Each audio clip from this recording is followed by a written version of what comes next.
एक छोटी सी चीज बताता हूँ एवरीवन, एक छोटी सी चीज बताता हूँ। मैं अपनी खुद की स्टोरी सुनाता हूँ एक, राइट। शायद हो सकता है कि जिंदगी में आपके बहुत काम आ जाए। ए और ए बार वन होगा, जूही शर्मा मैडम वन होगा। अरे सुनना चाहोगे क्या? एक मैं कॉलेज के फाइनल ईयर में था, और शायद हो सकता है कि ये जो चीज मैं बता रहा हूँ इससे आने वाले टाइम में आप लोगों की बहुत सारी जो जज्बा है ना, जो सोचने की कैपेबिलिटी वो थोड़ी सी बदल जाए। तो थोड़ा ध्यान से सजिएगा। और बहुत बढ़िया 1.a 0 होना चाहिए ना? नहीं, जीरो नहीं, वो तो 1.a तो 1.a तो a ही होगा ना। अच्छा, अरे एक बार सब कमेंट बॉक्स सुनना चाहोगे तो कमेंट बॉक्स में लिख दो यार, कमेंट बॉक्स में एक बार जल्दी से, एक बार सब के सब अगर सुनना चाहते हो कमेंट बॉक्स में लिख दो।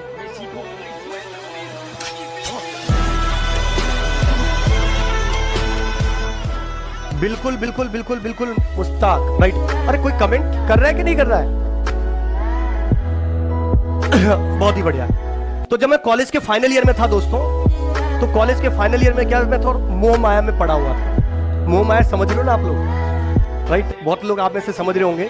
तो जब मैं कॉलेज में था तो मोह माया में पड़ा हुआ था। और जब आदमी मोह माया में होता है तो आप लोगों को एक चीज पता होगा, आप लोग भी इंजीनियर हैं तो मेरे दर्द को समझ सकते होंगे कि जब आदमी मोह माया में होता है तो फाइनेंशियली बहुत दिक्कत में आ जाता है। तो जब मैं मोह माया में था तो फाइनेंशियली बहुत दिक्कत में थी। एक्सप्लेन कर दूंगा, कोई दिक्कत नहीं। जब मैं मोह माया में था तो फाइनेंशियली बहुत दिक्कत में थी, राइट। मेरे पास, मैंने कभी किसी दोस्त से 1000, किसी दोस्त से 2000 ऐसे उधारी ले रखी थी जब मैं फाइनल ईयर में था। और लगभग मेरे पास 20,000 की उधारी हो चुकी थी।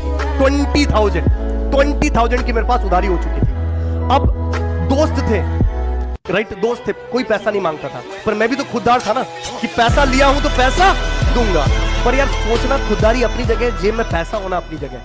तो जब मेरे पास पैसा नहीं था मैं बड़े टेंशन में था। कैसे, कोई दोस्त कमीने थे पर पैसे मांगते नहीं थे, अच्छे थे, राइट। पर मेरे को दिल में लगता था। मैंने सोचा क्या करूं, कुछ समझ में नहीं आ रहा था कि कैसे पैसे दूं। तो मैंने कहा एक काम करता हूं, कोचिंग पढ़ा लेता हूं। तो NIT में था ही, उसी के नीचे की तरफ जाते हैं। तो एक मैं NIT हमीरपुर से हूँ। तो जब आगे की तरफ जाते थे तो एक वहाँ पे एक कोचिंग था, राइट, हमीरपुर में। तो मैंने कहा NIT में पढ़ते ही है, चला जाता हूँ, बोल दूंगा मैं पढ़ाता हूँ। वहाँ पे एक कोचिंग थी, कोचिंग में मैं चला गया और मैंने बोला कि ये भी डिविलियर्स बोला, लड़की का चक्कर बाबू भैया, लड़की का चक्कर। तो मैं वहाँ कोचिंग में चला गया और कोचिंग वालों को, एक रिसेप्शनिस्ट बैठी हुई थी, मैंने उनको बोला मैम मैं पढ़ाना चाहता हूँ। ध्यान से समझना क्या मैं बोल रहा हूँ, हो सकता है आप में से कुछ लोगों की जिंदगी बदल जाए स्टोरी के बाद, ध्यान रखना। मैं कोचिंग पे गया और कोचिंग में मैंने बोला मैडम मैं पढ़ाना चाहता हूँ। तो कोचिंग की जो रिसेप्शनिस्ट थी उन्होंने मेरे को बोला सर CV दे दो। अब मैं कॉलेज में जब होता है ना, आदमी को बहुत कॉन्फिडेंस होता है कि सर दुनिया में आग लगा दूंगा बस कोई माचिस और लाइटर दे दे। मेरे में भी यही जज्बा था, आग लगा दूंगा बस कोई माचिस और लाइटर दे दे। रिसेप्शनिस्ट ने वैसे ही जैसे ही बोला कि सर CV दे दो, मैंने कहा CV क्या होता है? यहाँ पर पूरा का पूरा आदमी है, तुमको कागज पे चाहिए? मैं बहस करने लग गया, कॉलेज का जोश, राइट। तो मैं उसके साथ बहस करने लग गया। तब तक रिसेप्शनिस्ट ने बोला कि नहीं सर प्रोटोकॉल होता है। मैंने कहा आग लगा दो ऐसे प्रोटोकॉल को। हम दोनों के बीच में बहस काफी होने लग गई। जैसे ही हम दोनों के बीच में बहस काफी होने लग गई, तब तक कोचिंग के डायरेक्टर हमारी बहस को सुनकर बाहर निकला। उसने रिसेप्शनिस्ट से पूछा क्या दिक्कत हो गई इनको? तो उन्होंने बोला सर मैं बोल रही हूँ कि CV दे दो। ये बोल रहे कि CV क्या होता है, मैं आया हूँ मुझसे बात करो। डायरेक्टर बोले अबे दे दो। मैंने कहा सर आया हूँ बात करो। डायरेक्टर बोला अच्छा बात करूँ, चला तेरे से बात करता हूँ। डायरेक्टर मेरे को ले गया, कैबिन में बैठाया। कैबिन में बैठा के मेरे को बोला अच्छा बताओ बेटा क्या दिक्कत हो गई, कौन सा सब्जेक्ट? मैंने कहा सर मैं पढ़ाना चाहता हूँ। बोला कौन सा सब्जेक्ट पढ़ाओगे? अब उससे पहले मैंने जिंदगी में कभी पढ़ाया नहीं था। अच्छा, मैंने कभी कोचिंग भी नहीं करी थी, तो मुझे कोचिंग का सिनेरियो भी नहीं पता था क्या होता है। और डायरेक्टर ने मुझसे पहली बार कोई पूछ रहा है कि क्या सब्जेक्ट पढ़ाओगे। मैं टेंशन में आ गया। मैंने कहा सर सब्जेक्ट क्या होता है? फिजिक्स, केमिस्ट्री, मैथ्स, कुछ भी दे दो मैं पढ़ा दूंगा। उसने बोला बेटा फिर भी एक सब्जेक्ट बताओ। मैंने कहा सर कुछ भी दे दो मैं पढ़ा दूंगा।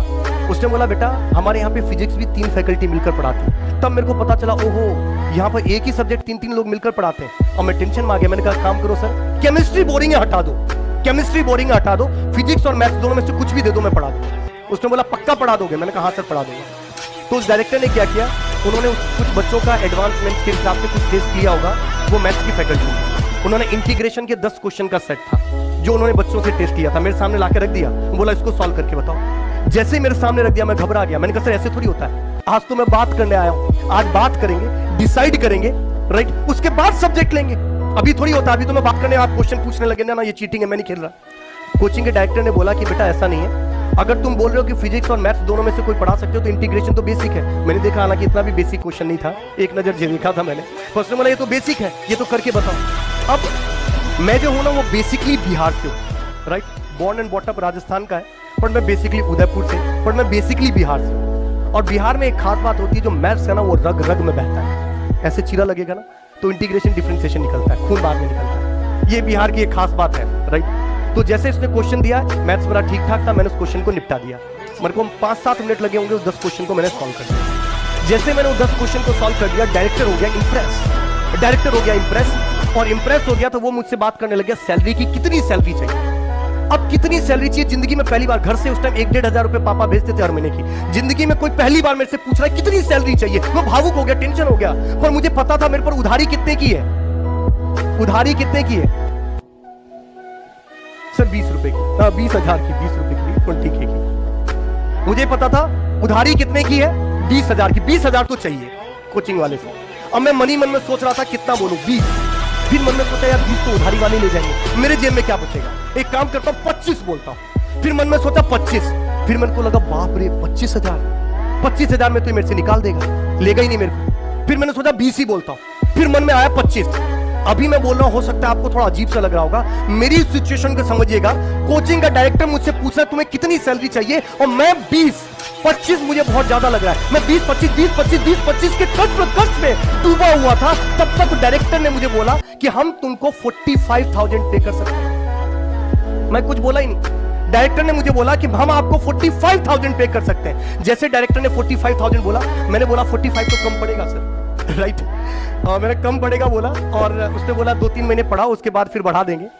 तो लगभग मैंने 1-1.5 महीना उसके यहाँ पे पढ़ाया, सैलरी उठाई और सारी उधारी को खत्म कर दिया। बस पूरे सिनेरियो में एक चीज कॉमन है जो आप नोटिस करोगे, जब मैं पढ़ता था तो मुझे 25,000 भी मेरी औकात मुझे नहीं लग रही थी।